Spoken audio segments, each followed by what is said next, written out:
আসসালামু আলাইকুম। হুলুমালি বিমানবন্দর পার হতেই একরাশ দমকা হওয়া আপনাকে প্রাণটাকে একেবারে জুড়িয়ে দেবে।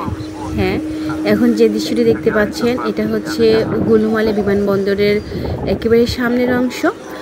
আমরা যখন বিমানবন্দর থেকে বের হলাম তখন ট্যাক্সি ক্যাবের জন্য সবাই এভাবে লাইন দিয়ে দাঁড়িয়ে আছে, মানে যে যেখানে যে গন্তব্যতে পেতে এখানে যেখানে যান হুলুমানের থেকে যদি আপনারা মালে যান বা যে স্থানে যান এখানে কিন্তু ট্যাক্সি ক্যাবের রেট দিয়ে আছে 85 থেকে 80 রুপি।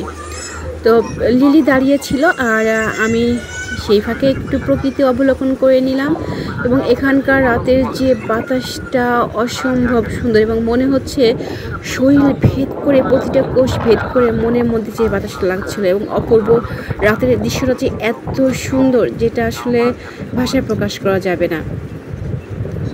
অসম্ভব সুন্দর একটি দৃশ্য এবং প্রকৃতি, পানিগুলো যেন নাচছিল। আমি বলবো যে এই যে ঢেউগুলি হচ্ছে, এই ঢেউগুলি মনে হচ্ছে যে আনন্দে উদ্বেলিত হচ্ছে।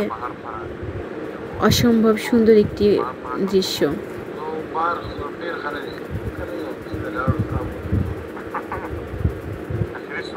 পানিগুলো সূর্যের মানে নিয়ন আলোর যে আভা সে ছটাগুলি পানির উপর পড়ে বেশ ঝকঝক করছিল।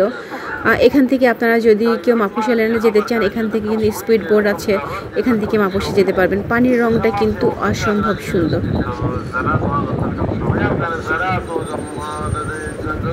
এবং এখানকার যে বিমান বন্দরের যে এরিয়াটি সুন্দর, ডেকোরেশন অনেক সুন্দর।